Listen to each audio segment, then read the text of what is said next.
یہاں یہی بات ہے کہ پیر صدرالدین نے گنان میں لکھا کہ ہم ایران جا رہے تھے، راستے میں ہم نے تو صرف اونچائی محسوس کی کہ ہم بڑے ہیں، میرا بیٹا چھوٹا ہے، مسافری نہیں کر سکے گا. 6 مہینے تک ہم پریشان ہوئے کیونکہ ایران اور ہندوستان کے بیچ میں اس جگہ پر ایک لوہے کی آگے ایک دیوار آ گئی. یہ جو لوہے کی دیوار جو ہے یہ عبادت میں ڈسکنیکشن، ایک رکاوٹ کا سمبولک ورڈ ہے. اور جب یہ 6 مہینے کے بعد پگھل گئی دیوار، اس کا روحانی کنیکشن قائم ہوا، ریسٹور ہوا.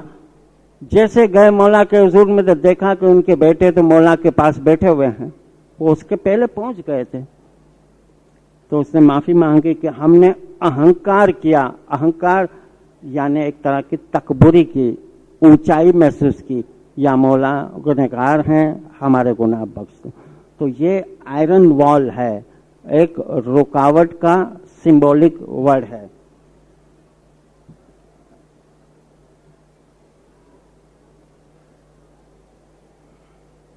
ماتا سلامت. ماتا سلامت جو ٹائٹل ہے 3 خاتون کو دیا گیا ابھی تک ہسٹری کے اندر پچھلے 1300-1400 سال میں.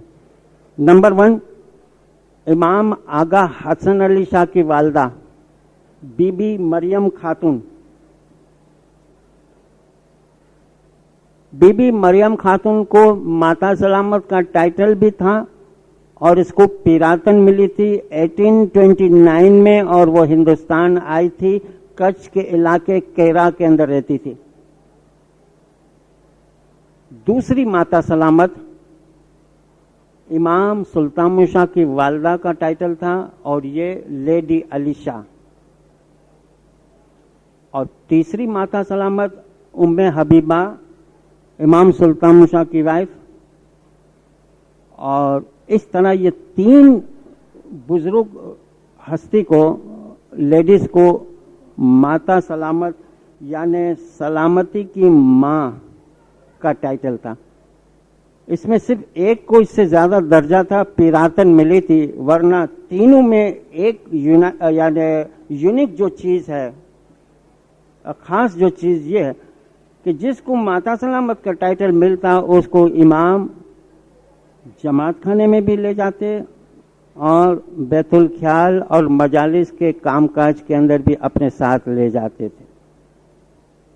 باقی جس کو ماتا سلامت کا ٹائٹل نہیں تو صرف دیدار کے اندر لے جاتے تھے، مجلس اور بیت الخیال وغیرہ کے گیدرنگ کے اندر اس کو لے نہیں جاتے تھے. فرق سمجھ گئے نا؟ ماتا سلامت سے 3 کو ٹائٹل ملا ہے.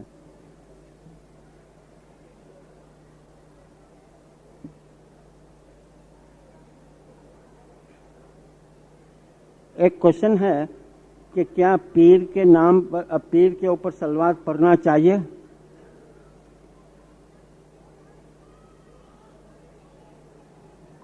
پیر شمس، پیر صدرالدین کے نام اگر آئے تو اس کے اوپر ایک تو چیز ایسی ہے کہ ہم جب گنان پڑھا جاتا ہے اس کا نام آتا ہے تو ہم اس طرح جو کرتے ہیں اور غیر لوگ اس طرح کرتے ہیں.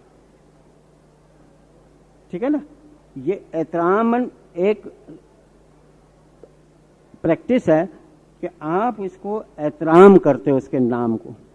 یعنی غیر لوگ اس طرح کرتے ہیں، ہم ایسا کرتے ہیں، یہ رسپیکٹ ہے. لیکن صلوات ڈفرینٹ چیز ہے.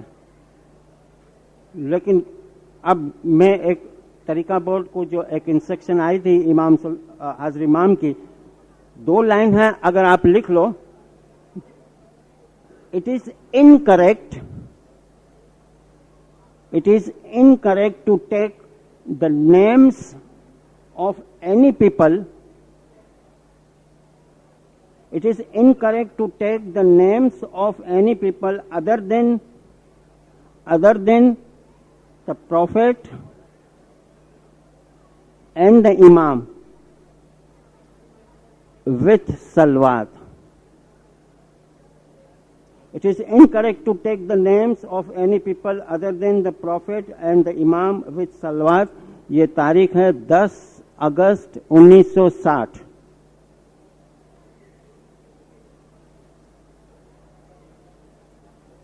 اس سے تو صاف ظاہر ہو گیا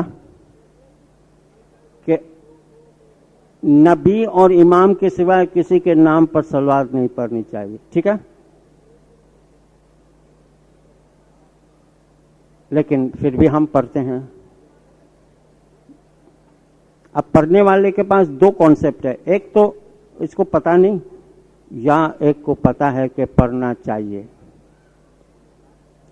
ظاہری طور سے امام نے یہ فرمان کیا, لیکن اس کو سمجھنا ہو, میں اس کا جواب یہ دوں کہ آپ پیش صدر دین, پیش شمس وغیرہ پیر کے اوپر صلوات پڑھ سکتے ہو, بالکل پڑھ سکتے ہو. مگر یہاں ہے نا کہ it is incorrect to take the names of any people other than the prophet and the امام وتھ صلوات. پھر تو یہ اگینسٹ میں ہے بات. پھر آپ نے کیسے کہا؟ آپ کو کوشچن ہوگا کہ ہاں پڑھنا چاہیے, کوئی اعتراض کی بات نہیں. لیکن یہ کوشچن کو سولو کرنے سے پہلے ایک اور کوشچن کو سولو کرے, آٹومیٹکلی یہ سولو ہو جائے گا. ایک کوشچن ہے, فنا فی اللہ کے درجے پر کیا سب جا سکتے ہیں یا مخصوص لوگ جا سکتے ہیں؟ تو فنا فی اللہ کا درجہ جو ہے, فنا فی اللہ, جس کو ساتواں درجہ کہو یا منزل مقصود کہو, اللہ کے نور میں روح کا مل جانا, فنا ہو جانا فی اللہ, اللہ کی ذات میں. دیکھیے, عبادت کرتے ہیں, ذکر کرتے ہیں, پہلے ٹھنڈک پہنچتی ہے, سکون پہنچتا ہے, صبر آتا ہے, اور ہر مشکلات کو فیس کرنے کی قوت پیدا ہوتی ہے. آہستہ آہستہ ہم ترقی کرتے ہیں, پھر اس کے درجات ہیں, اور آہستہ آہستہ روشنی ہمارے روح کے اندر پرگٹ ہوتی ہے, ظاہر ہوتی ہے. پھر اس کے اندر اور عبادت کرتے کرتے کرتے کرتے منازل طے کرتے کرتے ایک وقت ایسا آتا ہے کہ وہ اللہ کے نور میں فنا ہو جاتا ہے. اب دیکھیے, ٹھنڈک پہنچنا, مشکلات کا سامنا کرنا اور خوشی محسوس کرنا, روشنی اپنے اندر پیدا کرنا, روح کے اندر روشنی پیدا ہونا, پھر درجات پیدا کرنا, پھر فنا فی اللہ کے درجے پہ پہنچنا, یہ سب مراحل, اسٹیجز ہیں نا. یہ تو نہیں ہے کہ جس کو ٹھنڈک پہنچی وہ فنا فی اللہ کے درجے پہ پہنچا, یا جس نے روشنی کو دیکھا وہ بھی فنا فی اللہ کے درجے پر پہنچا. نہیں, فنا فی اللہ کے درجے پر بہت کم لوگ پہنچتے ہیں, اور بہت کم لوگ پہنچے ہیں. اللہ کی ذات میں سما جانا. امام سلطان حسین نے دار السلام میں یہ فرمان کیا تھا 29 سپٹمبر 1899 میں. میں فرمان پڑھتا ہوں, جس کو لکھانا ہے بعد میں مجھ سے لکھ لے. 29 سپٹمبر 1899 میں افریقہ کی پہلی مسافری کے اندر مولا نے فرمایا, کتنے ہزار سال گزر گئے, اس میں کتنے لوگ اس منزل مقصود تک پہنچے؟ کوشچن کیا مولا نے. پھر مولا نے اس کا جواب دیا, حضرت عیسیٰ, حضرت رسول, منصور, پیر شمس اور دنیا کے کچھ اور شخص پہنچے ہیں منزل مقصود تک. جتنے لوگ پہنچے اس کے نام دے مولا نے, جو فنا فی اللہ کے درجے پر پہنچے. پھر فرمایا اور دنیا کے کچھ اور شخص پہنچے ہیں. پھر اسی فرمان کے اینڈنگ لائن کے اندر مولا نے فرمایا, کیونکہ فرمان کافی لمبا ہے, آخری میں مولا نے فرمایا اس میں چند اور لوگوں کے نام لیے ہیں جو اس درجے پر پہنچے ہیں. اس میں ہے پیر صدر دین, ناصر خسرو, مولانا رومی. اسی فرمان کے اندر 3 اور نام دیے ہیں, پیر صدر دین, ناصر خسرو, مولانا رومی. اور دوسرے جو فرمان ہے الگ الگ ڈیٹ کی, اس کے اندر 3-4 اور نام ملتے ہیں. سلمان فارسی, وارث صالح. وارث صالح کراچی والے تھے, 1920 میں اس کا فرمان کیا تھا مولا نے. اور سلمان فارسی. اور مزے کی بات,